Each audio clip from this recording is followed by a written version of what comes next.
Bada bing, bada boom. June 1st, 2024, a Korean YouTube channel by the name of Hell Storage. The title itself is already a bit strange. It's someone's full name, Park Ki-bum. Did you think that I wouldn't find you? It's almost like those videos on social media where someone will send in a picture of themselves at a bar, and now this YouTuber, this TikToker, will find their location based on the small details, based on the clues in the background of the photo. Have you seen those trends? Yeah. It feels kind of like that at first glance, but it is nothing like that because Park Ki-bum never wanted to be found, ever. He wanted to live his life in peace with his family, but not anymore. There is no way he can do that, not with this video out. The video states, Park, you worked at a restaurant called Redacted. They didn't redact it in the video, but which even Korea's Gordon Ramsay has once visited. You have been living a prosperous life, earning money and enjoying luxury while working at your aunt and uncle's restaurant. Look at this post of you and your daughter. The caption of that post reads, Daughter, don't try to become anything in life. Just live healthily by my side forever. Spend the money that I earn for you. Exercise, get beauty treatments, drain your dad's wallet. That's all I want. I love you and I love you and I love you again. Live a life that shines brighter than jewels and is more valuable than luxury goods. My precious daughter. The picture shows for Park Ki-bum's daughter's 100th day celebration. That's when she turns 100 days old, so she's a little infant. He has stacks of 50s on the table, which is like having stacks of hundreds for your 100-day-old child. Around the table, there's just a ton of luxury shopping bags from brands like Chanel, Dior, all scattered around. Technically, the photo shows that this Park Ki-bum character, this person, is trying to be a good father. I mean, albeit I don't know how you feel about luxury goods for children. It was for a 100-year-old? Yeah. Like Chanel's and stuff for infant? Yes. So the biggest argument is these rich people are doing too much, right? But the video continues. Now that you're married and you have a daughter, Park, there are things that you want to protect, don't you? It seems that Park Ki-bum doesn't even think about what he did in the past. And the YouTuber asked the audience the question, is it because the one who hits doesn't remember, but the one who gets hit does? After this short 3-minute YouTube video goes up, instantly that photo of Park Ki-bum's daughter, the 100-day celebration, is flooded with comments. People are commenting, I hope she gets taken away from you. I hope you can never see your own daughter again. What is your daughter gonna think of you? I can't wait till your daughter gets older and we all tell her what you did. Terrible father, scared at the idea of what kind of filth father you are to a daughter. And some of them are just uncalled for. I hope the same thing you did happens to your daughter. I mean, what are these people talking about? Why does it seem like overnight, all the Korean netizens have flocked to this random dad's Instagram page? He's not a celebrity. He's not famous. So why are people leaving these such harsh comments on this random person's picture? Because the now since taken down YouTube video said, now Park Ki-bum, who was known as the main culprit in the Miryang incident. He knocked the victim unconscious with an iron pipe and gang essayed her with 12 of his buddies. He filmed the incident to use as blackmail. This Park Ki-bum is a truly despicable person. 20 years ago, Park was the ringleader for the Miryang 44 case, where 44 high school students blackmailed, tortured, and essayed a little middle school girl for over a year straight. All 44 perpetrators were not punished without even a note on their criminal record. They are currently, in 2024, 20 years later, living anonymously as free men in this world. This YouTube video titled, Park, Did You Think I Wouldn't Find You? Would be the start of a string of vigilante justice YouTubers slowly releasing the protected hidden identities of the essayers involved, leaving everyone in South Korea wondering, do I know one?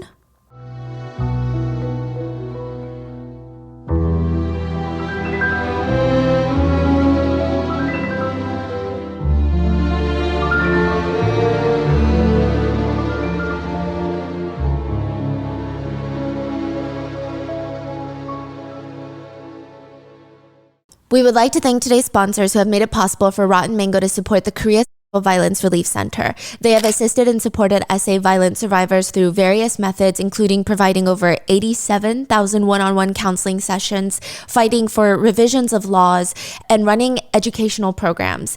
They also provide legal assistance and recovery programs for survivors. Most notably, the KSVRC has aided in the recovery for the Miryang victims. This episode's partnerships have also made it possible to support Rotten Mingo's growing team of dedicated translators and researchers. We would also like to thank you guys for your continued support. As always, full show notes are available at rottenmingopodcast.com. A few quick disclaimers on today's case. There are heavy mentions of CSA, CA, and just really strong language against those that have been victims of SA. I will say just overall, every detail of this case is extremely triggering, so please watch at your own discretion and remember to always take care of yourself. And with that being said, let's get into it.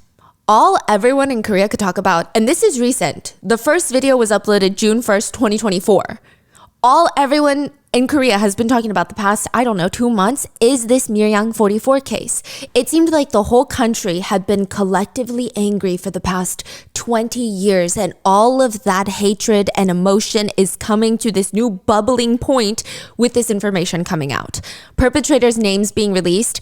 I believe that up until this point for the past 20 years, people were kind of holding on to this hope that perhaps the perpetrators would already be arrested for other crimes. Maybe they'd be low lives, no future, no careers, no happiness, no families. But no, this is confirmation through YouTubers that they are living well and better than most citizens. Sarah, this is a fake name. Sarah was one of those people. Sarah's whole family took this news pretty hard. They're watching it unfold on YouTube. They have nothing to do with the actual case.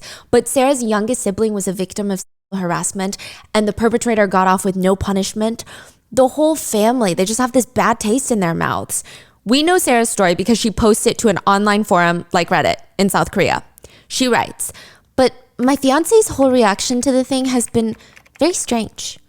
To give you some background, she met her fiance 4 years ago while they were both volunteering at this organization for stray cats. They were in the process of planning their wedding, and one of the reasons that Sarah was so excited to marry this man is because he had always been so supportive of everything her family was going through, especially her younger sister.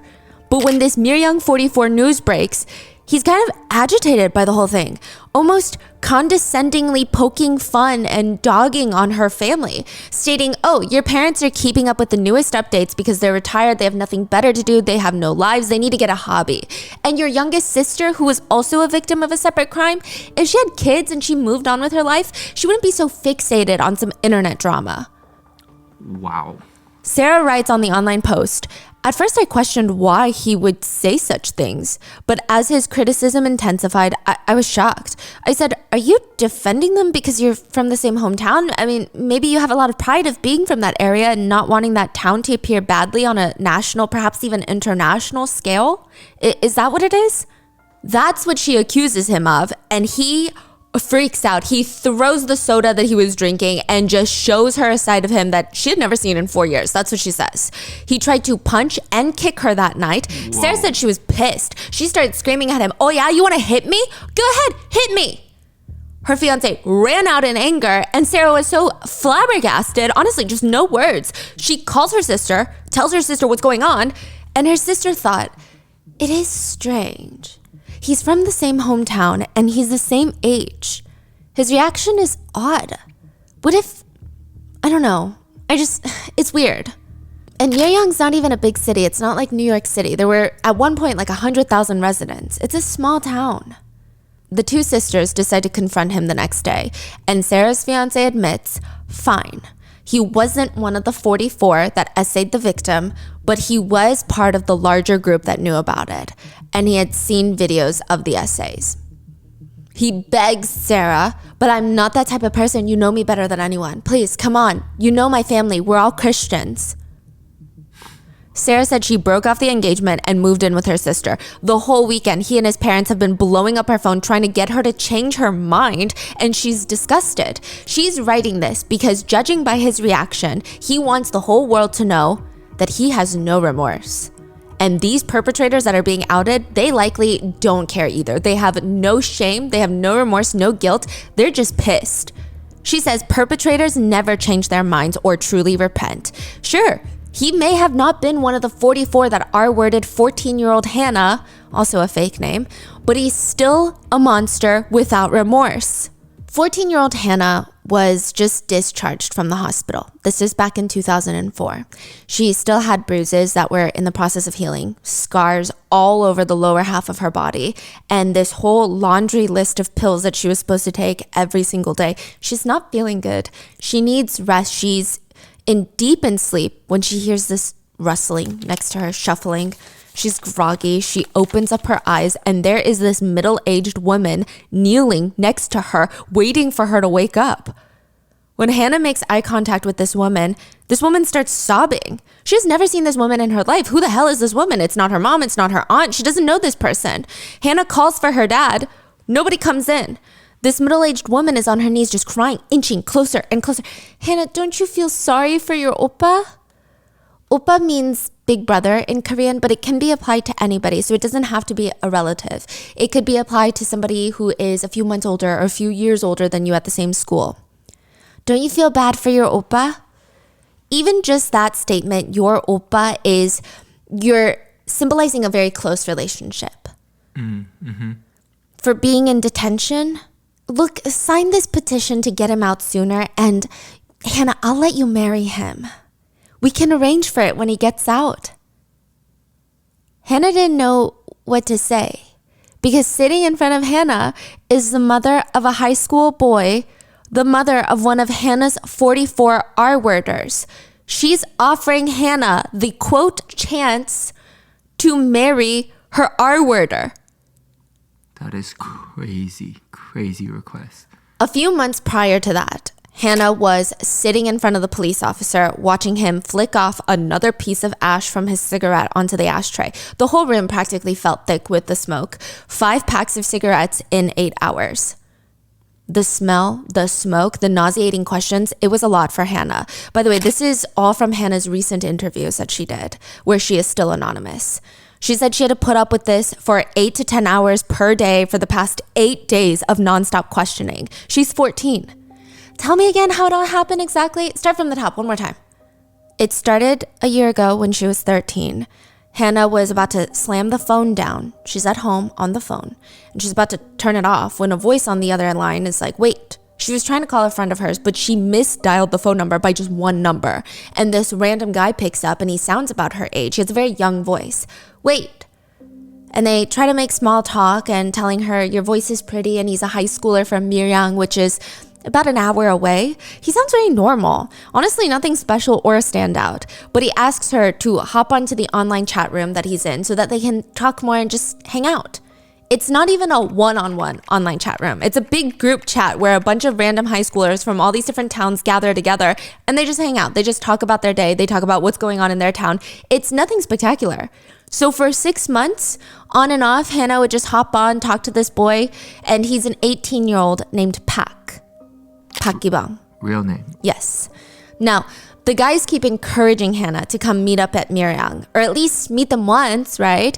And South Korea is pretty small. So if you live in a different city, it's not like the US where, oh, I meet an online friend, they're from Wisconsin, they're from Denver, Colorado. It would have to take so much out of me to go meet them from the East Coast. South Korea, it's very casual to meet up with online friends. And then there's a lot of public transportation, so yes, that's easy. And like this is nothing new or crazy. No one's running away to a different town to meet someone in private. You just hop on a bus and you go meet them after school. Hannah says, we were young. We never met up with boys before. We had never been out of our town of Ulsan before. So we were a little reluctant, but we decided, let's just go see their faces, talk, maybe eat and come back. Who is we? So Hannah has a little sister that's 1 year younger. She was also in the chat rooms. I believe they were sharing one computer though. So I don't know if they had 2 different accounts or if they were just kind of all hanging out together. So the 2 of them, Hannah and her little sister, they take this bus to Miryang and they thought they would mainly be seeing Pak that day. But instead, they're greeted not just by Pak, but with a few of his friends too, just waiting. And this is 6 months into talking. Yes. Okay. And so they know a lot about each other. Yeah. And also they're 18, they're of age, they're, definitely has a lot more influence on the girls. And Truly, even when they get off the bus and they see Pak's friends, nothing about them give off any terrifying energy. They all just seem like regular high school guys. Just people you would see in the hallways, just older seniors maybe. But the police, they're stuck on this one detail. They keep asking, so you went to go play with them? The police are asking Hannah, which this is a big part of the case later. The word play gets brought up a lot in reference to Hannah just one time going out to meet and hang out with a guy. The word play is going to have a dramatic effect in the court proceedings. Hannah explains, I wouldn't say play, I just went to go hang out with them. The connotation of the word play is a little bit strange. She's trying to clarify, no, I was just mainly hanging out with them. I guess you could say play, but I hung out with them. I mean, we had bonded for months online. She went to Miryang and started hanging out. But then she got stranded that night. At the time, all buses leading out of Miryang ended at 4 o'clock. The sisters did not know this. Nobody told them this, but now they're stranded in Miryang. The sisters didn't even know Miryang was that small of a town. At that point, it was pretty rural of an area. They just assumed, like Ulsan, their hometown, the transportation is going to run all day and night. That's what they think. One of the guys turns to the sisters. Well, we could just pay for a room for you here. It's fine. You can sleep here and go back tomorrow. I mean, what else could you do? It's not like we can drive you back home. How many people was there? There's a handful, but eventually that night there will be 12. Mm-hmm. The sisters are honestly pretty thankful. They thought the older brothers were acting like older brothers, being very nice and helpful. It would be in that motel that Hannah would be gang R-worded by 12 different high schoolers that night. She was slapped, beaten with wooden sticks, with iron pipes. It's stated that the very first night, 12 of them came in and they recorded the whole thing. The footage would be held as blackmail to make Hannah do whatever they wanted from then on. At the end, all she had was $15 for the bus fare back, and they stole that too. So they R-worded her, gang R-worded her all night, and then at the very end, they stole $15 from her. What about the little sister? She was actually not R-worded. So in the initial reports given by police to the press, which is why for 20 years, most people thought that her sister was also R-worded, she actually was not. And we're going to get into it. It's a whole thing. Now, to go over all of this, to repeat all of this information, to relive this trauma was very overwhelming for Hannah. But to make matters worse, the police officer taking in this information is now typing it down into his reports, but he is doing this at snail speed. She would have to pause every 2 seconds so that he could catch up. She had to live through this trauma not just once, repeat it over and over to her aunt, to the officers, 3 separate times, to 3 separate male officers, and finally, the officer that's typing it into the reports, he would directly narrate the events again while typing. They took Hannah to the motel that night, and 12 high school-aged guys, perpetrators, assaulted her with iron pipes. He just would slowly narrate everything over and over again.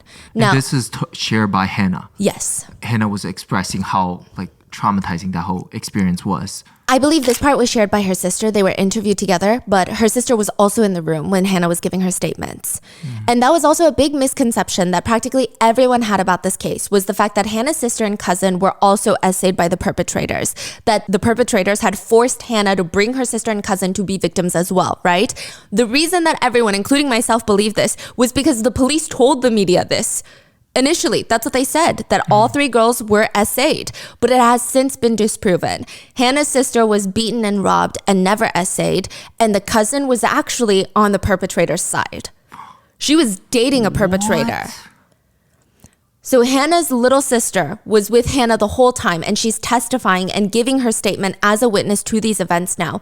And on one occasion, one of the defense attorneys for the perpetrators, who happens to be in the room while she's giving a statement, he turns to the little girl, the witness, and says, "Wait, why do you think you weren't essayed?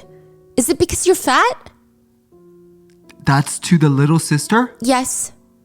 And the perpetrators, who also happened to be in the room, tell me why, they couldn't hold it in. And she said that they just started busting out laughing and snickering at her. And she nodded because they had told her that. While her sister was getting gang essayed and she was trying to look for any ways to save her sister, they told her, "You're not going to get essayed because you're too fat and we don't like the way you look." The police wanted to know, why the torture and assaults lasted a full year. Why didn't you say anything? Did they hold you captive? Did they kidnap you for a year? Hannah tries to explain that they had videos of her that were, she's getting essayed and they're threatening to disperse it online if she didn't do exactly as what they said. The first time the perpetrators called her, when she's home, they're like, we need to meet up. She told them, no, I don't want to. But then our home phone started ringing while her dad was home. She picks it up. It's the perpetrators. See how easy it is for me to tell your dad everything? You think I don't know the number for your school or for your friends? We have your home number. We have your address. We have these videos of you. They had everything to ruin her life instantly unless she did exactly as she's told. She said, I was scared. I kept going to Miryang because I was scared. People say, why did you go? Why didn't you report it? But if I had a phone and didn't answer, the perpetrators would call our house and my dad would answer. And then they would just hang up or they would say, this is so-and-so. Is this Hannah's house? My dad would say, yes, who is this? And they would just hang up and my dad would get angry screaming, what are you doing? Who are you hanging out with to receive calls like this? And then I would be the target of violence. My dad would beat me. If Hannah tries to call the perpetrators back, begging them to stop calling, please just stop, I'll do anything else, they would just giggle and laugh. Then come to Miryang. Then I won't call and tell your dad. Other times they were more aggressive, saying things like, you have a few hours to get to Miryang, otherwise we're going to post your videos all over your school bulletin boards. Everyone's going to know what you did. And this is all coming from Pak. And his friends. All of his friends get involved. So she went. She didn't know that some of these videos had already been posted online on shady websites with views coming in from Japan, China, and the United States, as well as South Korea, obviously. Each time Hannah was forced to meet up with them, just groups of 3 to 24 high school guys would drag her to dark areas, motel rooms, tennis courts, abandoned attics, playgrounds. It stated that the perpetrators also used various objects to further humiliate and torture Hannah sexually, which would end up causing a lot of complications for Hannah in her reproductive regions. It stated that once, Hannah argued, my aunt is going to take me to the hospital and they always do full checks even down there, so arguing they shouldn't R-word her, trying to give them a selfish reason on why they shouldn't hurt her, right? But instead they just shrugged, let's try anyway.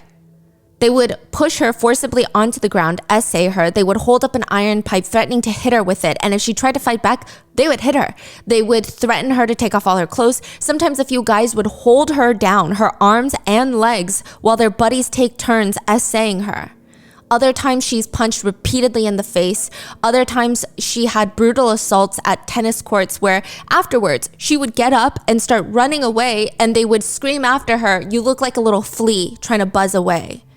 They would force her into performing degrading sexual acts while they all watched and essayed her. And every single time that she was forced to show up in Miryang, she had to bring her bus fare because how else are you supposed to go back home? She lives an hour away. These perpetrators would steal that too. They would leave her completely stranded with nothing each time. If she had any jewelry on or just anything that they liked, they would get robbed of that. There are 44 main perpetrators, but the number of witnesses, bystanders, and those who knew what was happening was likely closer to 120. Now, the craziest part is, similar to the Junko case, the girlfriends of some of the perpetrators, they find out what's going on. Instead of immediately reporting their boyfriends, calling the police, being disgusted, breaking up with them, they would help record the assault while taunting Hannah. The police have been listening to Hannah and her sister, telling them for 10 hours a day for the past 10 days the extent of trauma for the past year of Hannah's life. The fact that she's been talking for that long and that her statement is still ongoing is still just another indicator of how bad the abuse was. But the police, they finally look up from their computers and they ask, did you wag your tail first? Did you resist with all your might? Did you make it clear to the other person that you had no intention of intercourse with them? Did you resist like a madman? I mean, it just doesn't make sense. If you didn't like it at all, why did you keep going back to Miryang? Wow. Hannah said for the longest time, she regretted letting her aunt get the police involved. So for the year that all of this had been happening, Hannah never told anyone. She didn't have anyone to tell except for her sister, and they both had nobody. A year before that, before all of this abuse, Hannah's mom actually left the house. That would have been maybe the only person Hannah felt comfortable telling this to. And it's not like Hannah's mom wanted to leave. She had to stay alive. Hannah's dad is an incredibly violent, alcoholic, abusive man, and somehow the courts awarded him full custody over their 3 children, so their mom wasn't even allowed to see them without his approval, which, I mean, you would imagine he's never going to give. Hannah says, at first my mom was beaten, but when she left, after that I became the target and got beaten a lot from then on. I had no one to talk to. My dad was always drunk, and when he was sober, he was extremely sensitive. If I tried to talk to him, he would just start cursing. My mom was someone I would meet occasionally, and we just had nobody to lean on or talk to. Their father would even say, when I don't drink at all. But when I do, I keep drinking for a few days. Neighbors say that's not really accurate. You just could not have a coherent conversation with that man. Like, you just never knew what he was talking about. He never knew what you were talking about. He's abusive. He's incapable of putting food on the table for his children. He's a horrible person. So Hannah's sole guardian is her dad, and he just verbally and physically abuses her. She has nobody that she can trust. She's completely alone. He didn't even care that she's getting beat with an iron pipe and wooden sticks. She's gonna have injuries when she comes home, and he doesn't even care. I don't even know if he notices. It's not until about a year in that Hannah's mom's sister, so her aunt from her mom's side, comes to visit, and right off the bat, she's like, something's wrong with these girls. Something's wrong with my nieces. She sits down with Hannah. It's okay. You need to just tell me honestly what's been going on. Is it your dad? What's going on? She could already tell what was happening. I mean, to a small degree. She just reassured Hannah, I can make an appointment and we can go to the hospital tomorrow. November 25th, 2004. After 11 months of torture, abuse, blackmail, essay, the police are finally called. And the police reassure Hannah's aunt, trust us. The details aren't going to hit the media. It's not going to affect the girls at their schools. It's not like it's our first time investigating a crime like this. Just 12 days after that, the police release a quick press conference stating that 40-something high school male students had gang essayed 3 girls, including 2 middle school sisters, for a year straight. So this is where the decades-long misinformation that Hannah's little sister was also essayed starts. The initial press conference also stated that the 2 sisters were essayed by 41 different high school boys in one day. Like 41 had taken turns on both of them is pretty much how they phrase it, which is really vile. But that's not true either. Now, all the major news networks report on this because, I mean, that's what the police told them. Why would they think it's not true? But the biggest problem with the police press conference is they release the victims' full names to the media, which honestly should have been redacted from the get-go. So if we file an FOIA in the United States, if there's privileged information, it's all redacted. They're not going to give it to you and hope that you redact it. Most media outlets did redact it themselves, but some, in quote, a rush to break the news, just publish the personal information as is. Or they redacted it, but in a way that everybody in the town that knew the girls, they knew who they were. They gave out neighborhood, age, surname, and said 2 sisters in middle school. It's pretty obvious who the sisters are. Hannah says, my surname isn't very common. People around me instantly knew it was me because our neighborhood isn't as big as Seoul. When we went to school, the kids around me started looking at me as if they knew something had happened. And when I quietly went to the teacher's office, the teacher just said, I know. All the police cared about was appearing like they were the ones that cracked this massive case. They wanted the world to know the police had arrested 44 perpetrators. They had rounded them up in a police bus and caught them immediately. The police also made it appear by blatantly stating that the 44 youths were part of an organized youth gang called Miryang Union. They said it's comprised of middle schoolers, high schoolers in this amateur organized crime, which sure, they might be, but not the way that the police are presenting. The police are presenting them as if they're part of this massive organized crime syndicate that the police just took down. Hannah even said, they're honestly more like school bullies. They're violent, they're terrifying, capable of dangerous things. They beat up other students, rob them for no reason, but they're not they're not the mafia. Mm-hmm. But that doesn't sound as good, right? Taking down 44 school bullies, taking down 44 gang members. That's good. Later, when criticized about letting the victims' information out so easily, one former police official working the case said, we didn't know at the time how big this case was going to be. We just thought, well, the reporters will handle it properly. To be honest, we thought if it's such a big case, the reporters will change the names. Reporters always change the names, don't they? The police honestly just did not care. They wanted to be applauded for their tremendous arrest. It also came out that the investigating officers were up for a promotion. They just needed a big case, a big pat on the back to make it happen. This is their big case. They don't care about the victims. They just want everyone to applaud them for arresting 44 gang members. Hannah said she thought, why did we report this to the police for no reason and make our lives so difficult? Hannah's aunt would later be interviewed and she screams, how could they do this to our kids? They're killing our kids twice. They might as well have told the girls to just leave Korea altogether. Soon after the headlines of the Miryang cases posted, all everyone can write about, talk about online is the Miryang case. Everybody knows about it. An online forum post starts making its rounds around that time. It's written by a hostess from a hostess club who witnessed something so alarming, vile, disgusting that she can't even keep it in anymore. She wants to throw up. It's not like she can go to the police with this information, so she's coming online. She said she was working at the hostess bar one night. She passed by this table. She recognized the police officer as the ones that were working the Miryang case because their faces and names are everywhere right now, and this is all anyone can talk about. She was pausing and doing some work at that table, and she watches one of the detectives put his hand on the thigh of the hostess that he's sitting next to. So right now, it's very morally gray, right? But not that alarming. But he leans in and he tells this hostess, you look like Hannah, the victim of the case we're working on. With his hand on her thigh. Way. It gets worse. The hostess said she froze. She didn't even know how to react. She couldn't believe her ears in that moment. She said, what do you mean? Another detective sits next to him and looks disgusted. So she's thinking, good, he's going to say something and shut down this detective, shut his colleague up. But he turns his head and says, don't bring Hannah up. Disgusting. You're going to ruin my appetite. He's not saying, hey, you are disgusting for bringing Hannah up right now. He's saying the mention of Hannah's name is disgusting, and I'm trying to enjoy myself. He says, you're ruining my appetite. The further implication being, he's disgusted not by what happened to her, but by her.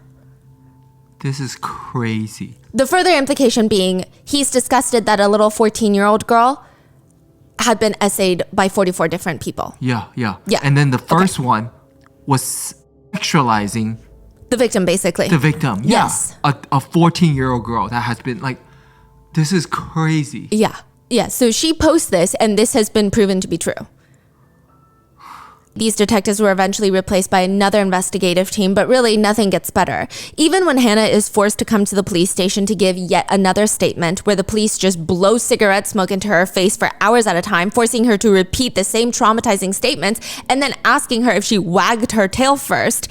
These are just a few things that went wrong during the investigation. Just a few violations of human rights. Hannah would come and all the perpetrators' parents would be waiting outside the police station for her, grabbing at her shirt while she's trying to get inside, screaming at her that she's ruining their sons' lives. Parents are tracking down Hannah to her house, her relative's house afterwards, accusing her of lying, accusing her of wanting to take down their precious babies. This little 14-year-old girl, they would look her dead in the eye and tell her, you will never live well. Let's see how you survive after ruining my son's life. We will never leave you alone. One of the perpetrator's mothers even came and called Hannah a gold digger. Additionally, when victims have to do a police lineup, there's usually a room with a one-way glass window. We've seen it in all the documentaries, the movies, the TV shows, where the victim can see all the people lined up, but they cannot see the victim through the glass. The police station Hannah went to had one of those rooms. They called it the crime identification room, but it could only fit 8 perpetrators at once. So they opted to just not use it at all. They just rounded up all the accused perpetrators in the police station out in the open, dragged Hannah in front of them all at once, and made her ID the perpetrators. The police would just yell at her, who did the beating? Just point out which one did the beating. Okay, and who did this part right here where you said that they touched this area? Who did this very graphic detail you told us? Who watched? Who touched? Come on, hurry, point them out. They would force her to point at the perpetrator in question, and then the perpetrators would essentially try to lunge at her, screaming, when the f*** did I ever do that? The perpetrators are just straight up cursing her out at the police station, and the police are doing nothing to stop it. I mean, they're giving the half-ass, calm down, sit down. Honestly, someone need to leak these police officers' name. They are getting leaked, but Okay, they good. don't care. Yeah. That is crazy. They still have their jobs. They don't care. They're retired. The perpetrators would even find Hannah's aunt's house, show up at the door screaming, do you know who I am? I'm a gang member. I'm going to gouge your eyes out. Whenever Hannah got scared and she hesitated, the authorities would get impatient with her. Come on, quickly, just say it. But at the same time, she's being rushed. She knows that if she makes even the smallest mistake or says something incorrectly because she's being rushed, they would accuse her of lying about the whole thing. Additionally, the police's way of getting the victim justice was to force all 44 perpetrators on their knees in the police station and force them to apologize to Hannah, which that's more terrifying and traumatizing than it is cathartic. Like, that's not even a real apology, first of all. I think the terror of just seeing them all collectively in one big group forced to do something that they clearly don't want to do, and the fear of their retaliation is likely overpowering. And I also don't think that their half-assed forced sorry is doing anything. This is something I think Korean parents make you do if you accidentally call someone an ugly duckling. I don't know. Like, this is so bizarre. This is not... Yeah. Who cares about that? It's... We want to see some real consequences. They're treating it as if it's a playground dispute. Exactly. The perpetrators even accused the police of targeting them just because they have tattoos. They stated that they were being discriminated against. Who is? The perpetrators. Because they have tattoos. Yeah, they're like, you just are accusing me of being a gang member because I have a tattoo. This is discrimination, and I won't stand for it. For some of the perpetrators, the police even asked the victim to sit down in front of them and go through her story again of what happened, as if they're trying to get both stories at the same time. The police also made the whole case about gangs. They kept arguing about the perpetrators, which gangs they're a part of, or which district the gang's formed in. At one point, this case became more so of, are the guys in a gang or not, rather than the actual crime. The sister's aunt demanded female investigators to handle the case, or at least be the ones to take the girl's statements, but the police did not care and rejected her request. In fact, at one point, so much media attention had been gathering outside of the police station because the police leaked the whole case. The authorities wanted Hannah and her sister to be questioned inside of a motel room. A motel room, like where the assaults first started. Even if it didn't start in a motel room, that is crazy. The aunt fought back. She's screaming at the officers, how can you even interview minors at a motel? Eventually, they would be interviewed at the aunt's house, but that suggestion itself is out of this world. One officer even looked at Hannah and her sister and said, you're muddying the waters of Miryang, you know that? I'm from Miryang. Why are you doing this? Why are you giving my town a bad name? You're not even from here, so why'd you even go to Miryang? Why'd you even meet up with them? I bet you were flirting with them online anyway. After all of this, Hannah is hospitalized for a full month for extensive physical injuries as well as psychological. During her hospital stay, she mentioned to her psychologist that every single time she's at a subway station, she just wants to jump. It's an overwhelming feeling. She can't even look at a train without every voice in her head telling her to do it. She has PTSD, panic disorders, and eating disorders, severe depression. She's so confused on how something like this could happen that her brain is trying to rationalize it by convincing herself that she must have done something wrong in the process. Because things like this just shouldn't happen. So she should be at fault, is what her brain is trying to convince her. The doctor also reports that Hannah just talked a lot about not wanting to be here. She was constantly crying and spoke heavily about wanting to do dangerous things. And eventually, after a month, her dad comes in to pick her up. Her dad and her other aunt. So not the one that called the police. That's her mom's sister. This is her dad's sister. She and her dad show up at the hospital and they're trying to take Hannah home. They're rubbing her shoulders, telling the doctors that they're going to take care of her. If anyone can help her heal, it's going to be them. She needs to be at home to recover. Hannah's mom's fighting to keep her daughters, but technically she's not their legal guardian. She could not stop their father from taking them. The moment that Hannah gets in that car, her dad is shoving a pen in her hand. Just sign it. Sign what? She reads this paper. The statement reads, I, the victim, first met insert name of our worder, and the other oppas in Miryang. While it is true that he inflicted harm on me, the victim, I have been sufficiently compensated mentally and materially for the harm inflicted by the perpetrator. I, the victim, do not wish for the perpetrators to be punished, and I request the judge's leniency for the perpetrators to be released as soon as possible. The statement also reads that Hannah has a crush on the perpetrator in question and, quote, I'm worried about him and I miss him and I would like to see him soon. You're shitting me. Did that literally sold her out? While she was in the hospital for a month, the perpetrator's parents came to the dad and he was arranging deals. This is insane. He said, you give me cash and I'll have my daughter write a letter of leniency. One of the other reasons that her dad could convince her to sign the document, other than the fact that he has literally been physically violent with her for most of her life and she's terrified and she's in a weakened psychological state, is the fact that he's her guardian. I mean, technically, he could basically sign it for her. But he tries to convince her, listen, they really are remorseful. While you were in the hospital, they have been crying nonstop, just apologizing. And he convinces Hannah to sign for some of the perpetrators because those are the ones that paid him. Now, when these guys, these perpetrators, the ones that she signed the letter of leniency for, they come to apologize, Hannah said it's not what she expected. She genuinely thought that they felt remorse and they realized their actions were bad. But no, they were smirking, they were laughing. And she said, quote, I was really dumbfounded and shocked.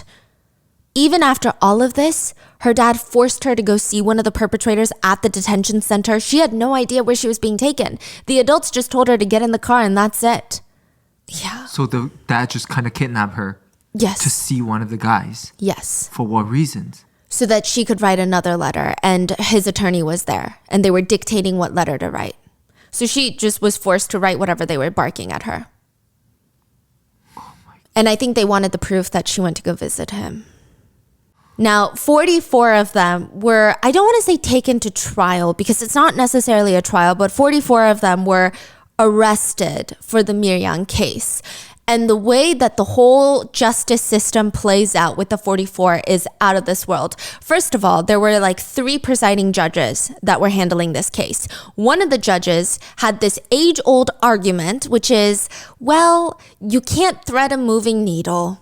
That was a quote that he says often, which means if a victim of essay is moving too much and is running away with all her might, you can't thread a moving needle.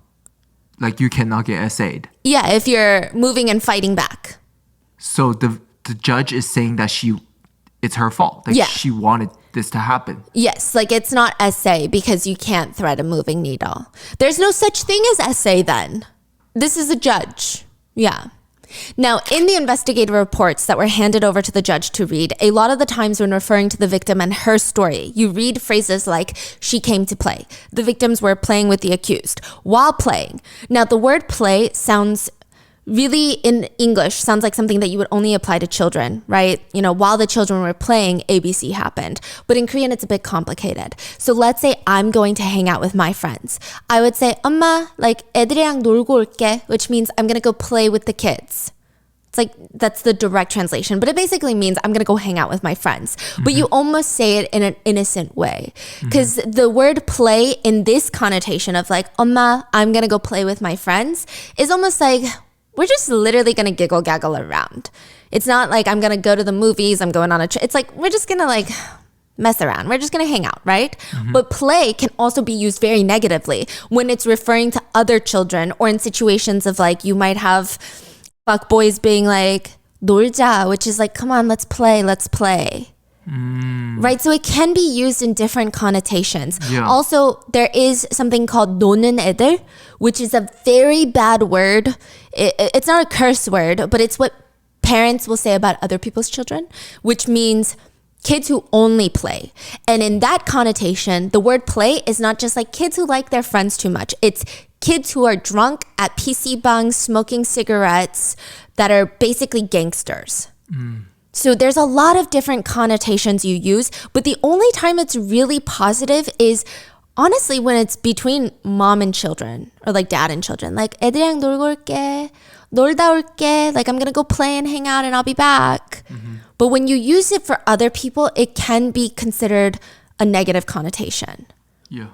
But it's nonstop. The victim came to play with the accused. While playing, the victim wanted to play with the accused. She came to Miryang to play. A lot of Koreans have pointed out how damaging that is to have in investigative reports about essay. The victim also expressed that the connotation behind the word just felt wrong.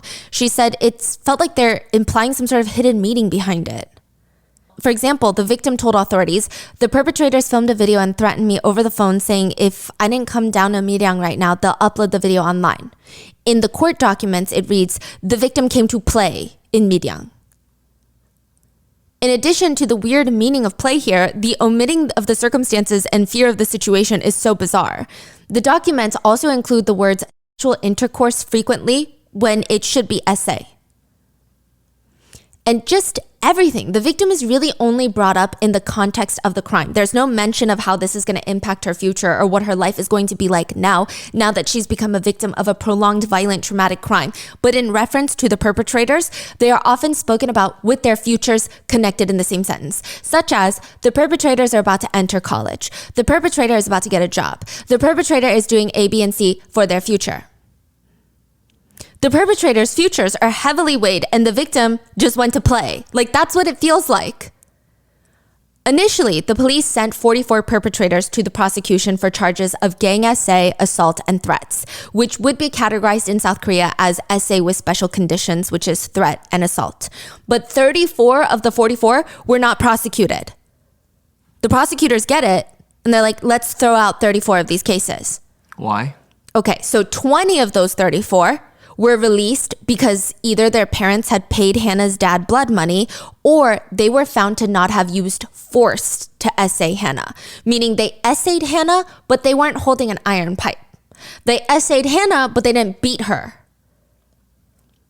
They deemed it would not be considered special conditions, so they were just let go.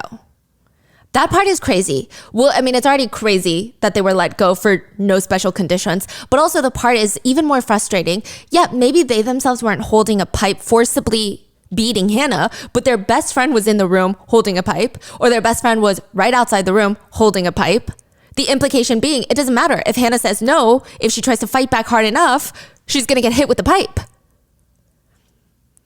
For those reasons, about 20 perpetrators are just sent home with a firm warning. Some of them got community service, but nothing to report back on. That leaves 14. Now, 13 of them are not tried because in South Korea back then, the crime of essay was considered a civil matter, meaning the victim had to press charges for someone to be taken to court for essay. But that means the burden of proof, everything relies heavily on the victim. And that's already so bad, but it gets worse. Hannah had said about some perpetrators, she used the language, quote, blank so-and-so harmed me at this time. The police stated that is a statement of fact, not an accusation, meaning she does not want to press charges on this person. What? Anybody who hears this, they see how fucked up this is. Why is everyone arguing against her? From the judge to the police to everyone. You think it because they have power, they have influence, or? Yes. So I think it's a combination of everything. And that's what a lot of netizens think. Some of the perpetrators' parents were wealthy. Now, to disrupt 44 families in a small town, and these perpetrators' parents are nasty. They're vile. I haven't seen a single one that's like, you know what? I fucked up raising my kid and I am going to hell for it and I will repay the victim back with my life and I will try so hard. Not a single one. So I think they were putting a lot of pressure on the police. Miryang, the city of Miryang also kind of wanted it to quiet down. They wanted that instant boost of like, we arrested so many people. And then afterwards they're like, okay, this is making our town look bad. We got to shut this down. And I also think that a lot of these people are just old men who truly believe that women deserve to be essayed. I don't know what else to say. Like, I don't even know how to rationalize their thought process. And I think that they just care so much about these losers' futures. I mean, they have no future. It's crazy. But they care so much about their futures. Right. I see. So it's another one of those cases. How could you let one girl ruin all these young boys' future? Yeah. When it's like, okay, yeah, we can already point out everything wrong with that, but people clearly think like that. These people do. Yeah. And another thing that Korean netizens have been pointing out is this is just the same thing over and over again. Korea is a great land for perpetrators. They care too much about the rehabilitation, the future of perpetrators. It doesn't make sense. Now, Hannah had used the language, blank harmed me at that time. The police and prosecutors argued that is a statement of fact, not an accusation. So they believe that Hannah did not want to press charges. They stated that she should have said, I want them to be punished for this. or I really, really didn't like that. Like they wanted her to vocalize word for word verbatim. She wanted to press charges. So for that reason, 13 cases are thrown out because her wording. They stipulated that the victim did not directly express to press charges against those perpetrators when discussing what they did. This has changed since then. Now SA is a criminal case. Now the last one is not prosecuted because he committed a crime in a different region. He was going to be punished there for that specific crime. This is crazy. So does that mean if you run a red light in one county and commit murder in the other, you don't get charged for murder? You just have to go get your punishment for running that red light? What? Yeah, they're just like, well, he's already going for a different case, so it's fine. That doesn't even make sense. Like, what is this? A buy one, get one for crime? What do you mean? The other 10 that are sent to juvenile court, they don't receive any punishment. They just get sent to juvenile court and they just get slaps on the wrists. They get community service. They don't do anything, essentially. So they didn't go to prison? No, they were held in, a few of them were held in detention for a little while, awaiting the court dates, but that's it. And then, what, that's it? Yeah. Were they all underage or what was it? Like, some of them were not underage. so 18, 17? Yeah. 16, 15. Yeah. So a lot of them were not underage too. Now, the attorney for a few of the perpetrators even argued the decision to even refer the boys to a juvenile detention center is excessive. Why do they have to be detained while they're waiting? The attorney is asked, excessive? Yes. If the victim was really R-worded, would she have kept coming back to Miryang for a year? A lot of legal experts said, this is just not normal. I mean, even for how messed up the justice system can be, this is abnormal. The words that the judges even use are just extremely unusual. The fact that the perpetrators were not charged with any sort of CP-related crime is also mind-boggling, considering even the production of consensual adult explicit videos in South Korea is illegal. But instead, the judge working on the case said, the boys are addicted to watching violent, explicit videos online. That's the problem. The problem does not lie within the boys. It lies within the fact that these videos are available to be seen. That's why Korea has banned these videos. That's why they committed these crimes. They were inspired and decided to act upon the videos they saw, stating that they are just immature minors with the possibility of rehabilitation.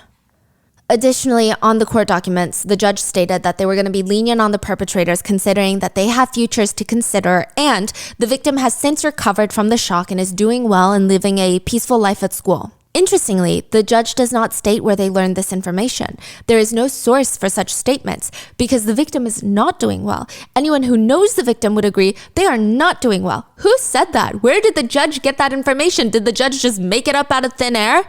And does it even matter considering how vile and dangerous the perpetrators are?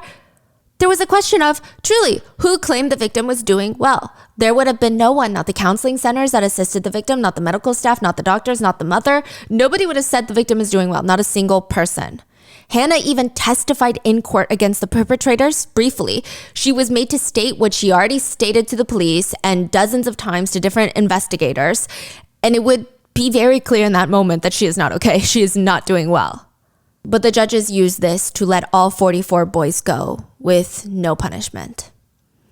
Later, Hannah's dad was interviewed about his decision to settle with some of the perpetrators because it is believed that that also had an impact on the judge's decision. It's basically saying, yeah, okay, she doesn't forgive all 44, but she forgives some of them. He's asked, but as the victim's father, shouldn't you be unable to forgive the perpetrators? What did you even use the settlement money for? The total amount I received was $35,000, which is nothing. Okay, first of all, I used about $18,000 to lease a house. $4,000 I loaned to my brother-in-law. I gave about $12,000 to my younger sister and about $1,000 to help get a room for my brother-in-law. So he blew it all on nothing, really. And Hannah didn't get a cent, not a single penny. Do you regret settling? I do regret it a bit, yeah. In what way do you regret it? Well, people around me criticize me because I accepted so little money. What? His only regret? Is he didn't ask for more? Yeah. At this point, after all 44 get out with no punishment, they're free to be, Hannah has to move out of her hometown. She moves to Seoul with her mom and her sister, and she's looking for a new school to take her. None of the schools want her. That just gives you an idea how victims of SA were treated back in 2004, which honestly, It's very recent.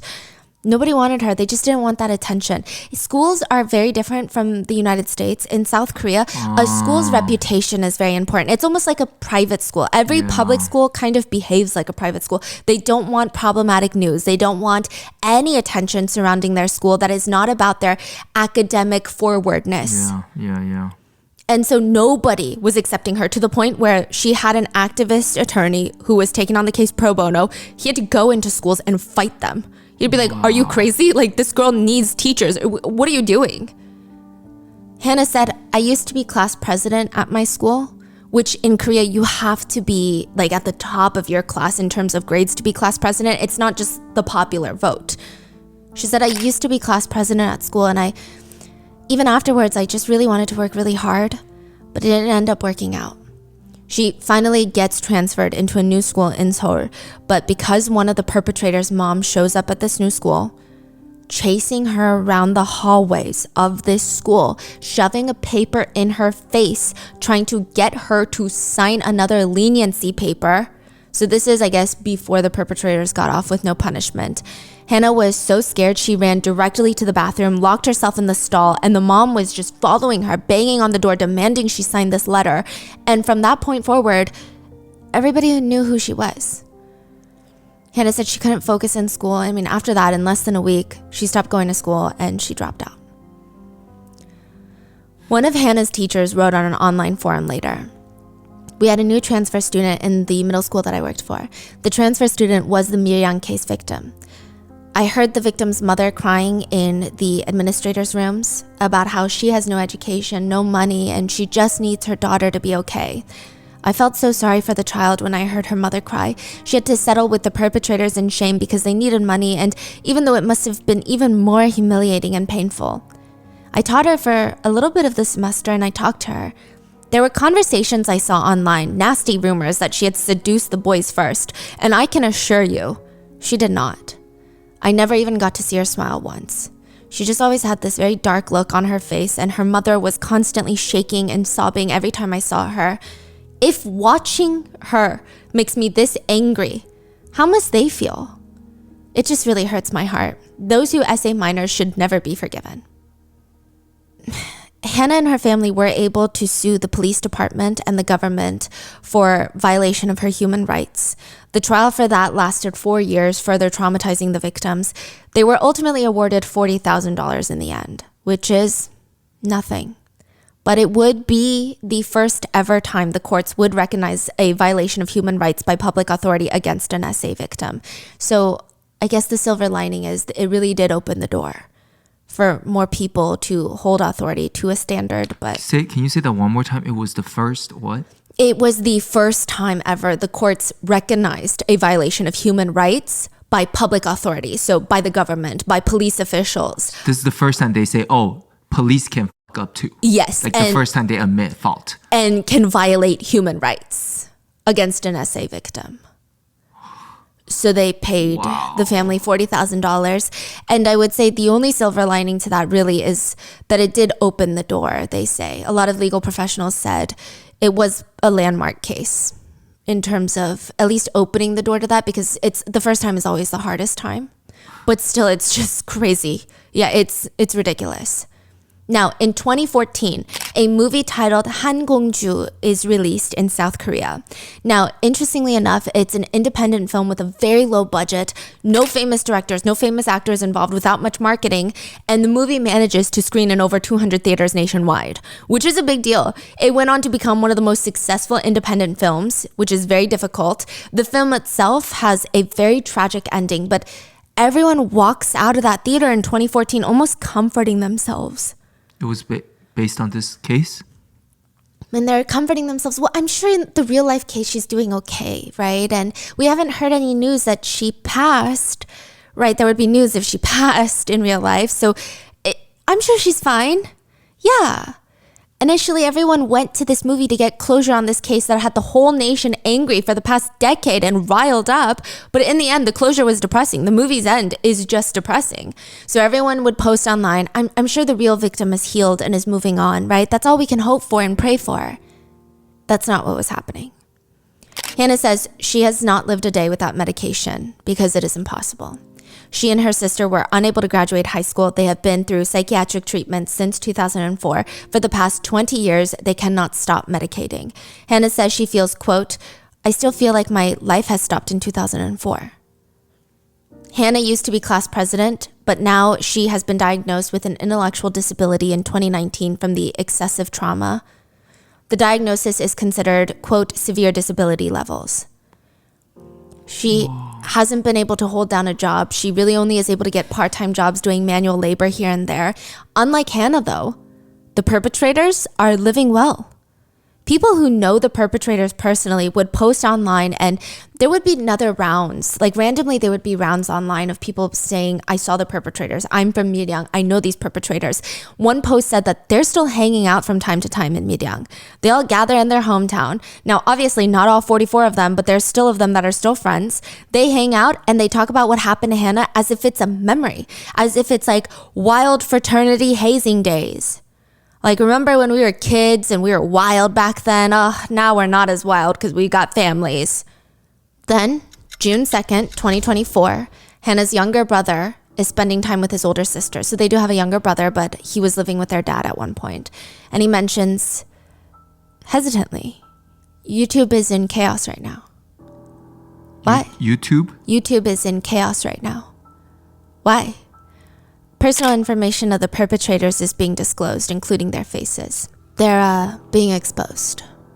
It all starts June 1st, 2024, when a YouTuber by the name of Narak Bogonso, or Hell Storage, uploads a video that I was talking about. Pakibam, did you think that I wouldn't find you? The YouTuber exposes one of the main 44 in the Miryang case. Now, side note, the original poster even asks a question of, all the perpetrators say, if you show me leniency, judge, I will live my life volunteering and helping those in need. The judge has showed leniency and it's been 20 years. So let's see. Did the perpetrators spend their lives volunteering, reflecting, and helping those in need? Let's show the proof. Side note, and even more unbelievable, up until recently, Hannah and her sister had been avoiding all media about their case, and they thought that most of the perpetrators were at least punished to some degree. They read on the case files that they were referred to the juvenile division, which meant they were taken to juvenile court. But it says juvenile department, which they thought meant juvenile detention. Like prison. Yeah. They didn't know that all of them walked free. Not a single one of them received a criminal record. They didn't know. Nobody told them. The police didn't tell them. The judges didn't tell them. So they didn't know anything about because what happened to them. They just did not want to look at anything about this case. And they found out through Recent. YouTube. All of this coming back out again. Wow. The victim said, I thought referral to juvenile department meant detention in juvenile center, and I thought at least they could be punished for their crimes in that way. Now they are going through some of the court documents again, and they read these words nonstop. No right of prosecution, lack of victim testimony. So the no right of prosecution means that she did not actively want to press charges, basically. And the lack of victim testimony, they don't understand what that means. She was forced to testify over and over and over and over again. Hannah says after 20 years, she just wants to know the truth now. What does that mean? She wants to know the truth about the investigation, the trial process. She said that nobody explained any of this to her back then. She said she was 15 back then and didn't understand, but now she wants to understand. She went and requested the documents and information from the courts of the case that she is the victim of, and they refused to give her the documents stating privacy reasons. They stated they can only give her the portions she already told the police. Basically just a recap of her statements. What? Nothing about the perpetrators or even what the judges and prosecutors had said. She said, when I tried to obtain the case-related documents, they told me I need to get consent from all 44 perpetrators. Oh my Imagine getting consent. It's like nothing has changed from No. 20 years ago. They're still playing the same game. And like, imagine looking a victim in the eye and saying, you need to get consent from all 44 perpetrators to obtain court documents in which you are the victim. She says, I don't understand why I can't see them. I still wonder, and I'm curious about why I don't have the right to know. After the first initial YouTube video goes up, it kickstarts a wave of perpetrators being exposed by a string of YouTubers. It's not just one, it's like multiple. So let's run through the list of exposed, shall we? Here's a legal disclaimer. These are all internet allegations, and unless there is some transparency and justice achieved legally, we can only state that these are speculations. Some of the accused have come forward themselves to confirm that they are connected to the case, while others have come forward to deny that they are part of the case and accuse people of defamation. So with that being said, all of this is alleged moving forward. Park, from the beginning of the episode, is working at his aunt's restaurant, which is a famous 맛집. 맛집 in Korean is like a really good title. It's like a restaurant known for their unique and delicious food, which means it's bustling. A lot of business. He has a wife and daughter that he spoils with designer goods. And then we have Shin, also part of the main 44. He was working at a Volvo dealership. He has since been fired after being exposed. But prior to that, he owned 2 expensive foreign cars and played golf on the weekends, which those 2 things are status symbols in Korea. And this made netizens so infuriated. He has 2 cars? Yeah, and they're not Korean-made cars. So the average Korean cars, drives a Kia or like a Hyundai because they're the most affordable, right? Yeah. But he drives foreign cars, which the import tax, it's always more expensive. Yeah. And golf on the weekends, those are status symbols in Korea. That's like you made it in Korea. Yeah. He allegedly posted online to air out his frustrations.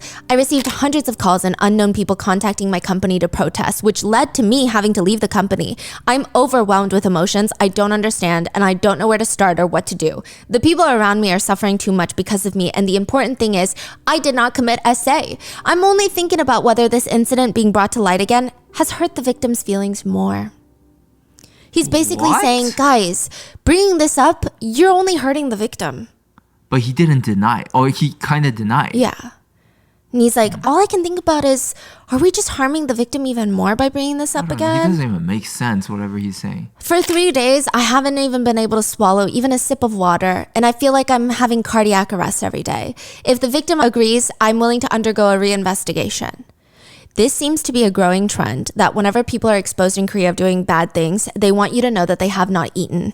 And many Korean netizens have commented, 어쩌라고? Which roughly translates to, and what do you want me to do about it? Like, it's such, I don't know what to do with this information. What do you want me to do about it? I don't care. Third offender, Go. He works at LGU Plus headquarters, corporate office supplying devices to agencies and retailers. After being exposed, he has temporarily been reassigned to a different apartment. What does that mean? That means he's not fired. Like they hide him to somewhere else? Yeah. What? He is married with a wife and a daughter. Fourth offender, Kim. He works at the park sports team of the Miryang Facility Management Corporation. He has since come forward to state, at the time of the incident, I was forced to participate due to threats from seniors, not because I wanted to. Sure, Jan.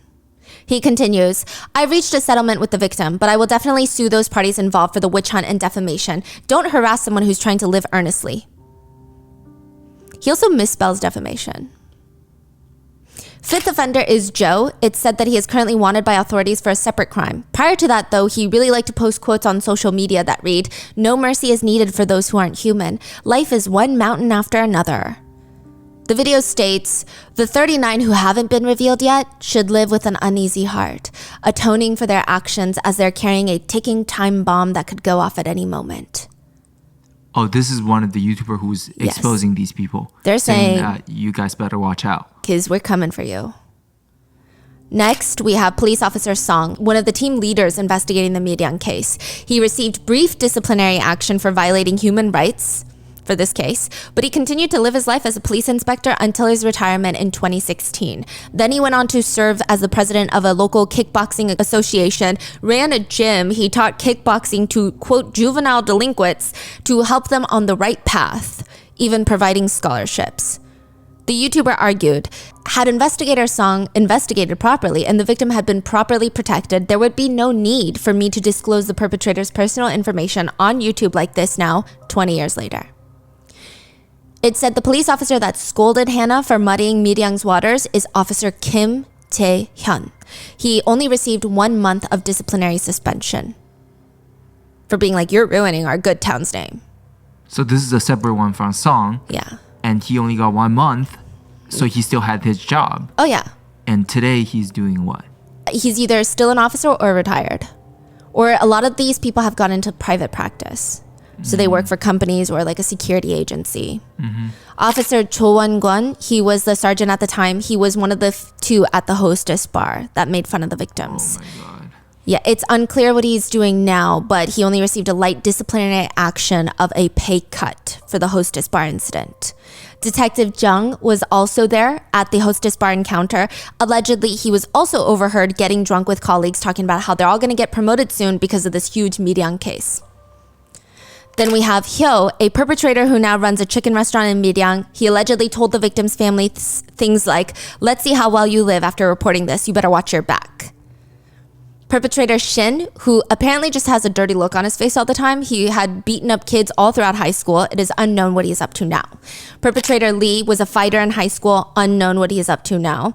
Perpetrator Jun was described as a psycho in high school. Those who knew him said, yeah, he was beyond crazy and beyond help. He was going to go on to like kill someone or something. He's that crazy. Unknown what he is up to now. Perpetrator Kim bullied kids for no reason at high school for no reason at all. Now he provides private loans as an adult, illegal, charging over 800% in annual interest. He's a loan shark. Yeah, he's a predatory loan shark. And I'm sure if you don't pay him back, he's not going to be not violent. He even has the audacity to appear on people's live streams. Yeah, he had a roommate that was a live streamer and he would just hop on with no shame, no fear. He was not hiding. The live streamer had to apologize because he's like, I had no idea that this random roommate was part of the Miryang 44. Like, how would I have known? But the fact that he has no fear and is willing to be that public is crazy. Another perpetrator, Joe, one of the most demonic guys in high school, is how he is described. Unknown what he is doing now. Next is Park, who used to run Burning Makchang restaurant. What's that? It's a burning pig intestine barbecue restaurant, and after being exposed, his restaurant was quietly and quickly shut down. The next exposed alleged perpetrator is Ju. It said that after being exposed, he feels very wronged because he never essayed anyone. He also makes a note that he did not want to essay that victim, almost as if it's like, if it were anyone else, maybe. Wait, so this person came out with a statement? Yeah, and he said, I feel wronged because I never essayed her, and he has this whole story about how he just didn't want to essay her. He doesn't say anything about her looks or anything, but it's almost the implication of like, had it been someone else, maybe things would have been different. Maybe he would have essayed her. Wow. It's just really bizarre. He expresses frustration, stating that none of this would have even happened had the victim not even come to Miryang in the first place. Basically asking, what was she even doing in Miryang? He's still saying that today? Yeah. He writes, I know this incident is wrong. At my age, though, it's a time when we should have been meeting girls and having fun. So I'm angry and frustrated to be involved in such a bad incident. I didn't meet the victim many times and I didn't have relations with her. He does admit that he was one of the perpetrators present at the tennis court when she was essayed, but he claims he did not hold her arms and legs down while punching her to essay her, which is oddly specific. He continues, the victim kept saying we had relations, so I unfairly went to a juvenile detention center for a little bit. He states that at most he should be charged for is attempted R-word. He says the victim is also a problematic child. The way she was threatened to come to Miryang, that's not true. It should have been fine if the victim didn't contact us first, but she called our friends here and there and saying she's in Miryang, let's meet up, and we ended up drinking. You're kidding me. And right we're now. also guys. So out of curiosity, the incident occurred. Wait, this is happening right now? In 2024, he's basically stating that this whole gang essay for a prolonged period of time happened out of curiosity. We're also guys. So out of curiosity, the incident happened. I'm just sorry for causing national shame and making such a bad incident appear in the media because of my Miryang friends. And I don't believe that she ever tried to self-exit. If you look at the situations where we met with the victims, she's not the kind of girl to try to self-exit. She came to Miryang on her own. I don't treat women badly like this. It seems like netizens are viewing us negatively just because we are men. Wait, do we know what he looks like? Yeah. There's a face video or? Face. Holy, I cannot believe this. In a case like this, he has the audacity to say, it seems like netizens are viewing us too negatively just because we are men. No, you got off with no punishment because you are men. What do you mean? The next perpetrator is Beck, married and with a son. He is said to have been running a honey online shop with his wife, selling honey, literally honey, that has now gone private. It seems that his wife had no idea, and it's alleged that his mother-in-law collapsed when she found out the news. Comments read, "This bastard who's worse than the devil and his offspring are trying to sell honey? Living sweetly by sucking honey and selling honey? Enjoying a sweet life as a R-worder?" The next perpetrator is Sol, and it said that he's lurking around in online chat rooms like the one that the victim met the perpetrator on. He claims he's just an innocent person that's also just watching all of this unfold on the internet. He has nothing to do with it. He doesn't know how he got roped into it. He says, "I'll say this for the last time if you don't have any brains or eyes. I'm sorry, but I'm just also another person spectating online. Are you a fucking prosecutor? Ha ha ha ha ha. What qualifications do these YouTubers have? Are you immersed in some sort of drama in your mind? This is hilarious. Catching an innocent person and acting like there's something? Ha ha ha. Do you live in some fantasy world?"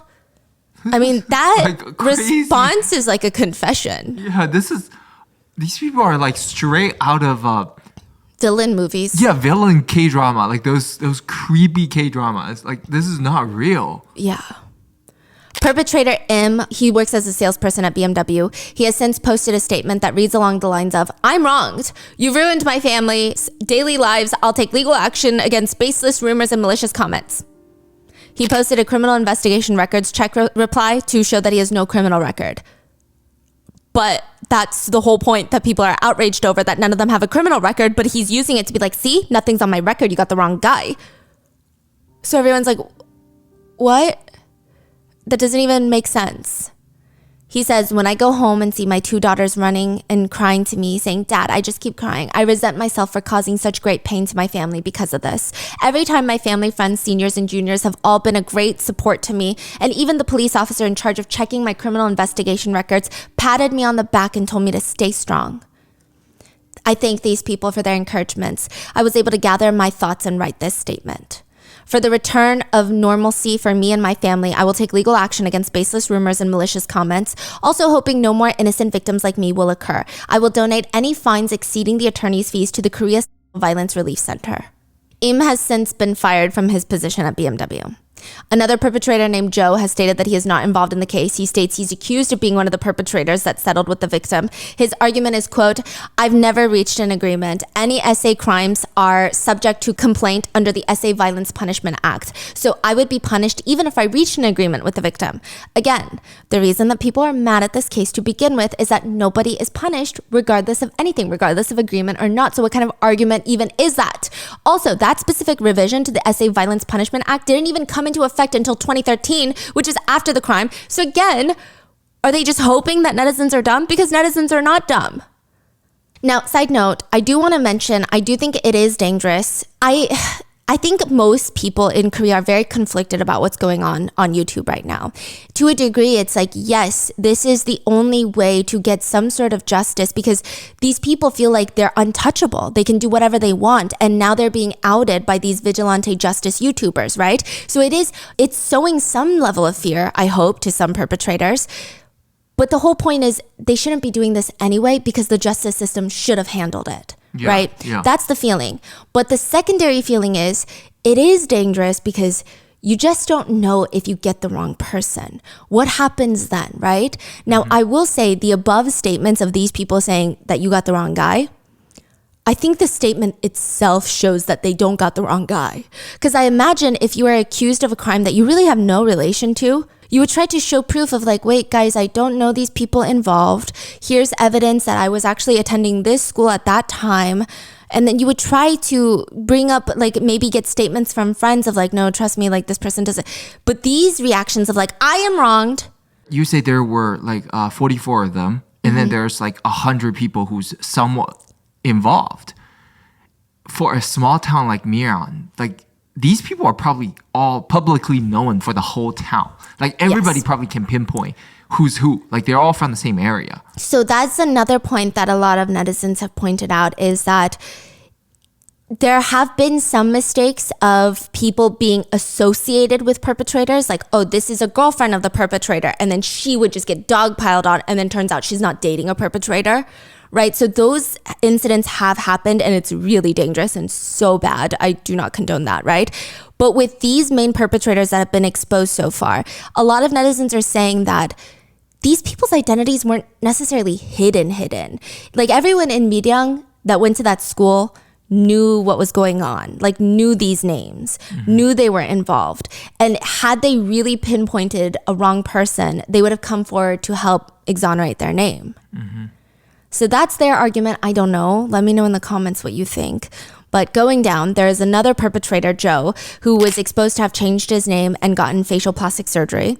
He has been suing netizens who leave malicious comments exposing him. But get this, the lawyer that is representing him is the former presiding judge over the Miryang case.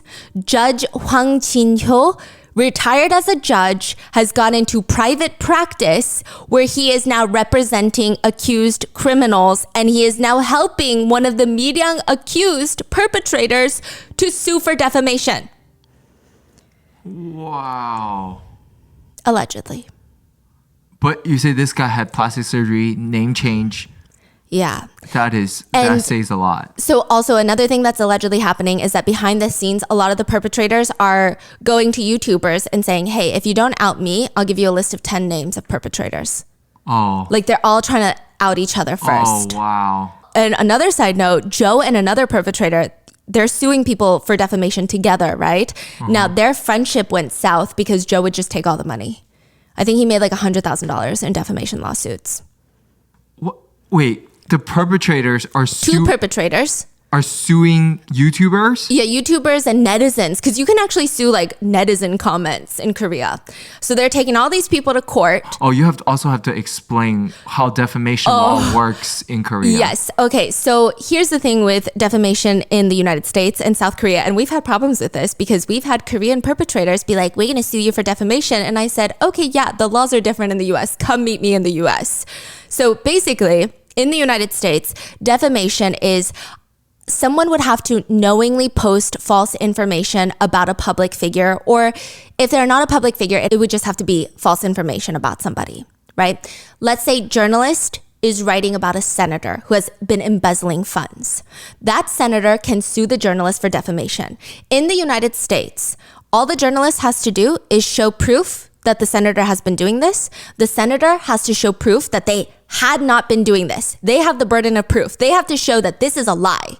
You are lying, journalist. And on top of that, the senator has to prove that the journalist knew that they're lying, but still posted that article. It's very difficult to prove. So the difference mainly for defamation laws in South Korea and the United States, and we were talking to our Korean researchers about this, Koreans hate it. In Korea, you can't post the truth. You can get sued for posting the truth as defamation. So if I find out that somebody was in a DUI, I'm like, this name has been hidden from the courts, but I know that person personally. So I go online and I say, hey guys, remember that person? Oh yeah, it's this guy right here. I could get sued for defamation, even though it is true. It's not proprietary information. It's not confidential information. I didn't sign an NDA. Besides, that wouldn't work because it's illegal for that one. But like, you get it? It just, even if I think they say like, anything that hurts their reputation, they can sue you? Is that how it works? Anything that hurts their reputation, they can sue you for defamation, even if what they did is true. Yeah. Even if their right to their reputation being damaged is true. Yeah. It's just the weirdest law. So our researcher was telling us that it might be, they don't agree with this law, but they're saying it might be because Korea is a very small nation. And so even if they post the truth, it could ruin your whole career forever and you would not have the chance to rebuild a life. So most of this would cover things like allegations of cheating on your partner and stuff like that. But it doesn't make sense. Nobody likes this. Yeah. Like, who are we really protecting here? Now, Joe also states, the fact that I received no punishment means that I have not done anything wrong. I am innocent. That also is the dumbest statement I've ever heard, because that's the reason that people are mad, is that nobody received punishment. He's saying, I'm innocent because I didn't get punished. And he also ends the statement with, I will sue all of you. It's speculated that he has sued over 200 people. And another perpetrator named Park, his dad was a city council member at the time of the crime in Miryang, which begs the question, are we sure that they did not influence the investigation at all? Park is currently working as a manager in a massive global corporation. Then we have Kang and his mom. Kang is now a homeowner, and his mom posts about how happy she is after COVID lockdowns to be back with her friends, and she feels so, quote, alive, and I'm so happy. She's also the one that called Hannah a gold digger. Lawyer Im has been exposed as being the one that repeatedly asked Hannah's little sister if she wasn't assaulted because of her weight. It said he now runs his own private practice in the victim's hometown, so that's great. He's a criminal defense attorney that reps clients who have been accused and charged with home invasions, aggravated assaults, SA, and drug charges. The YouTubers allege that he is not a lawyer for victims, but clearly one in the business of protecting perpetrators. Then there's perpetrator Lee. He has actually posted a full-on, quote, public apology, if you can call it that. He says that he is posting this video to apologize to the victim, that he's extremely sorry and has been sorry since 2014. He said it took a ton of courage for him to film this apology video, and yes, his wrongdoings are hard to forgive, but once again, he apologizes. The apology was not well received. Most netizens commented along the lines of, honestly, he would have been better off just looking up the standard apology template. If someone didn't even know what he was talking about, they would have no idea what he's talking about or who he's apologizing to or for what. He just refers to his crimes as the incident from 20 years ago. Side note, the standard apology template in South Korea goes like this. Content you should mention. Who are you? When, where, and what you did and how. Who did you harm? Are there any facts that have been reported differently than the actual situation? How are you planning to reflect? How do you plan to take responsibility for the matter moving forward? Content that should not be included. There's literally a rule book online for this, for apologies. Content you should not include. The words and phrases unintentionally, this is all a misunderstanding, I will be more careful in the future, I feel wronged, I am not the only one at fault. I mean, this is like you learned this in 5th grade. Yeah. Yeah. And I'm sure nobody feels this way, but just in case somebody does, to be fair, right? At least he apologized, unlike the others. No, allegedly another expose YouTuber received information about his wife's expensive apartment that his wife's family owns and the stores that they run. So in an attempt to not have that information published, he promised the YouTuber, I will formally apologize to the victim. Right, so he didn't want to apologize. No. Yeah. Yeah. Then perpetrator Kim is exposed. He is currently working as a traveling air conditioner installer, which is terrifying to think he's let into people's homes and he travels for work. Perpetrator Yoon Jin-sang is exposed and makes an apology video saying standard apology but worse. He beat Hannah with a belt and an iron pipe while assaulting her, so I'm not sure how you can... So this person exposed his own face as well? Yes. Now he was exposed for beating her with an iron pipe. While assaulting her. Yeah, so I don't really know how you can even pretend to be remorseful for that. So his apology video just doesn't really go over well. Like, oops, sorry, I didn't know. Yeah, I mean, he does try to make himself look good by saying that he never stole from the victim, though. Like, never stole her money. Lastly, there is the cousin. She was originally thought to be a victim in this case because that's what the police initially released to the press.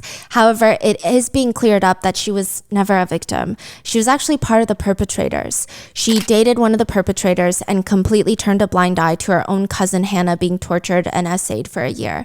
She also begged on her knees for leniency for her boyfriend. Not for forgiveness. Allegedly, yeah. Now, one of the more startling revelations through all of this is a girl named Hwang. She is being exposed as allegedly being a girlfriend to one of the perpetrators during the crime. It's alleged that not only did she know that her boyfriend was doing this to the victim, but she allegedly helped record it and even called Hannah ugly and taunted her as she was being essayed. There is an old post that was dug up from when the perpetrators were all released with a slap on their wrist. She writes to another friend, "Did all get sorted out okay? I've heard that apart from 3 people, everyone else has come out of detention fine. Those girls were so ugly anyway. Anyway, everyone, good work." Now, it's been alleged that she has now grown up and become a police officer. Netizens even dug up her alleged application to become a police officer, and she wrote, allegedly, "I'm a very honest and diligent person. I think about crimes from the viewpoint of criminals too. In the case of SA, I am able to consider both victim as well as criminal's position and whether the victim did not walk around in a manner encouraging to be assaulted. I can also do some martial arts as well." Hwang has since then apologized, if you can call it that, saying, "I posted that without knowing, but I deeply regret my actions that broke the victim's heart. I sincerely bow down with my head." Netizens have commented, "Is her application a comedic piece?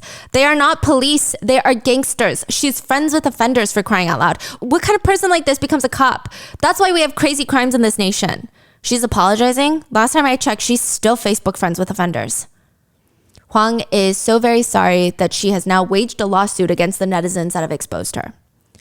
Side note, a lot of the investigators working this case, before and after some of them were exposed, they're all avoiding interviews. They get agitated when reporters show up to even ask them a question about the case, which, if you didn't do anything wrong, you have nothing to hide. One police official did state about the officer scolding Hannah for muddying the waters of Miryang, because that was a big deal. He said, that person was from Miryang, you know? He probably felt like the community was one big family, so our staff scolded her. He shouldn't have done that. You know, from the female student's perspective, that must have been difficult, right? This is crazy. Wow. In total, only 8 of the officers that violated Hannah's human rights received any disciplinary actions. And even the ones that did, I mean, could they really be considered disciplinary actions? So far, a total of 29 identities have been revealed on YouTube so far. They're not all the 29 of the 44. Some of them are officers, judges, lawyers. Many are in the 44, but others are also friends of the perpetrators that said heinous things, like that girlfriend that became a police officer. So there's just a lot. Now, some of the perpetrators are actually trying to reach out to the victim, demanding that she help make all this go away. Which, why does that happen so frequently? Why does the responsibility get put on the victims again? As if she's responsible for any of this, making her feel like if she doesn't help the perpetrator, something bad will happen. One of them sent Hannah a message. "This situation has gotten so big that some of these guys are out here losing their jobs and you're just staying quiet. Some of the perpetrators didn't even directly participate in the essay. You should at least confirm that and do something. Why are you staying quiet?" Who is this? One of the perpetrators. Undisclosed, yeah. Whoa. That kind of request should honestly, if I ran my own country, it should result in solitary confinement right off the bat. Like, you want to be dumb by yourself. We don't have to witness that. Where you cannot be hurt. Sure, you can write a letter to the victim, trash. Just write all day until your hand gets bloody. I don't care. That's crazy. Some of them are just saying stuff out of their buttholes that happen to be located on their face. All I did was give her bus money and buy her food. I feel so wronged for being accused. But what's even crazier is, how can we assume that the perpetrators actually feel any remorse? I mean, look at the way their parents acted when they were caught committing the crimes. And even now, one of the perpetrators' parents were interviewed later on, and she screamed, "It's been so long since the incident ended. We settled everything back then, and the kids went through a lot. They're living well now, so why keep bringing this up? There's so many people living quietly now in this country who have committed even worse crimes. At the time, these kids were high schoolers. They made a momentary mistake, so what do you want us to do about it now?" Another mom was questioned and she said, "No, my son didn't even touch that girl." There is evidence he filmed videos of it. He didn't do that. He ended up just like this for being present at the scene. The lack of neurons firing in these parents' brains needs to be studied. One of the family members even just states, "I feel like what's known to the world and what actually happened are very different." Another mom protecting her precious little boy, her son, the most important human to exist, states, "Why do I have to feel sorry for the victim's family? Why? It's not like we haven't suffered. Do they not think about the damage we suffered? If you're gonna have a daughter, you better raise them right. You have to raise them right so these types of incidents don't happen. Those kinds of girls, they come to the boys and wag their tails. Do you think any guy isn't gonna fall for it and be tempted? Honestly, do you think that we're not talking because we don't have mouths?" Okay, so that's a Korean phrase, which basically translates to like, do you think some people don't talk because they don't have a mouth? And it means like, do you really think we have nothing to say? Almost implying like, we're just not saying it because we're above it or we have something that would hurt the victim more. Like, we have so much to say. It's very bizarre and unhinged. Like, they are just as nasty as these guys, because that's exactly how they turn out this way. It's exactly, you see who raised these boys, you know? Miryang, the city itself, is getting canceled right now with tourism boycotts, products from Miryang, as well as food and any agriculture being boycotted by many civilians. The local government, with about 80 officials from Miryang, had to bow and issue a public apology. The mayor bowed deeply and said, "I once again apologize to the victim and their families who suffered unspeakable pain from this incident, and to all citizens." He only apologized because they're getting canceled. Yeah. Like, they didn't do anything for decades, so... Yeah, that's the point, right? I don't think anyone would have boycotted a whole town just because a heinous crime happened there, but just the horrific police procedure that followed, I'm not endorsing that message. I'm just explaining there's a lot of conversations about it.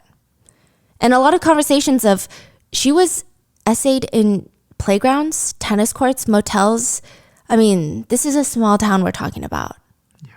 The YouTubers are getting sued by the perpetrators. Most of the YouTubers are faceless and use a voice distortion software to make sure that they can't be found, but some of them have been and are being sued. Like I said, in South Korea, unauthorized personal information disclosure is considered defamation. Yeah, which is, again, very crazy. To complicate things even further, Hell Storage is not actually a picture-perfect vigilante justice warrior either. He's the first one that posted the first video that kicked off this whole thing. He's no longer posting, I believe, but he made a public statement soon after releasing the first video that said, "I have directly communicated via email with the victim's family and they have agreed to disclose all 44 names." Hannah and her family never consented to this. In fact, that statement alone made them very scared. Basically, it's one thing to expose perpetrators' names by yourself as a vigilante justice warrior, because the perpetrator's anger is now directed at these YouTubers. Like, what the fuck is going on, right? Sure, there's implications and moral debates on these vigilante YouTubers, but it's another thing to state that the victim wants you to do this, because now the anger from the perpetrators could be easily directed to the victim. Hannah and her family said they were terrified that the perpetrators would hear this and try to retaliate in some manner. So Hell Storage has since then apologized for lying about the situation. He claims that he was briefly in contact with the victim's younger brother and took that as consent, which I don't know, okay, if that's even true. But by this point, other YouTubers have come up and started revealing more information about the perpetrators. They do not claim to be working with the victim at all. They state that they are just finding information and exposing perpetrators through tips. So you have some people arguing, yes, the justice system is messed up and that needs to be fixed. But is the fix to do this? Is it to create so much outrage that the justice system has to do this? Or is it something else? Some people argue this is more of a witch hunt than anything, that yes, you could expose real perpetrators, but there's also a chance that innocent people are named. How can they prove their innocence in a situation like this? But others argue, I mean, when the law can't do it, someone has to, right? You can't just sit here and pray for a better justice system, because look where that's gotten people. It hasn't gotten people anywhere. And some people hope that this causes such a slap in the face to the justice system that they feel mocked, that they will slowly start to change how they do things. Mm-hmm. Most netizens feel that private revenge is only happening because the justice system failed. Why would anyone do this if it was okay the first time? Yeah. But some netizen comments read, "The perpetrators are bad, but the victim is also problematic. To be honest, I can't help but think she deserved it. Like, why did she keep quiet for a year? It's just all weird." One comment was talking about how after all this time, like, let them move on. They have families. You're impacting families, regarding the perpetrators. But another comment hits back. Some say, why now after all this time? Is that even something a human would utter? For a victim, even though time has passed, the pain feels like it happened yesterday. I want to use curse words at these people, but I will stop here. Parents who sheltered their perpetrator children, you are the ones that turned your kids into monsters. Another reads, the male teenagers have become monsters. The families that raised them to be monsters, the parents, the local communities they belong to. Is this all really a human society? Is this not just barbarianism?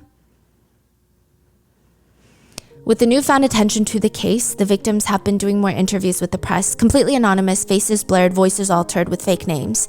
They were asked, why now? And they said, we looked at each other, the two sisters, and they said, let's stop avoiding it and face reality for once. Back then, we were young. We didn't know how the case would unfold. We thought all the perpetrators would be punished just based on their statements. We are no longer the young sisters we were back then. If we feel we are being victimized, we are prepared to step forward now. We want to say that we're not young girls anymore. They're in their mid-30s now. So after the renewed attention on the case, there have been a lot of donations, including Rotten Mango, thanks to you guys and the support of our partners. There have been a lot of donations pouring in for Hannah and the violence center that she was working with from the entirety since the incident happened. And she said, "Thank you to the many people who have donated through violence counseling centers. I will truly never forget this and live remembering it for the rest of my life. Even after 20 years have passed, I would like to express my gratitude to many people who have remembered us, friends, sisters, and neighbors who have been close to us. Thank you to all of you who have given us strength. We were able to speak our hearts for the first time. I've decided to use the donations for a deposit for public housing, and I'll be moving soon, and use the rest for treatments and things that I couldn't have done before. Thank you so much." She said, "I have never once forgotten the face of the perpetrators. Not once, all 44 of them." And the violence center that she works for has made a statement on her behalf stating that they are not attached to any Vigilante YouTuber. Like, they're not talking to any of these people. The one thing that she does request from the public is she just hopes they don't forget. And it seems like she hasn't either. And we shouldn't either, until something changes. And that is the case right now of the Miryang 44 that has come up again. What are your thoughts on this case? I mean, it's crazy. Everything that we thought we knew also turned out to be false information leaks from the police. I don't even understand the purpose of those false information leaks. Like, why group the sister? Why group the cousin? It's just so bizarre to me. The way that everyone, every step of the way handled it, the defense attorneys, the judges, the investigators, is so mind-boggling. What are your thoughts? Please stay safe, and I will see you in the next one.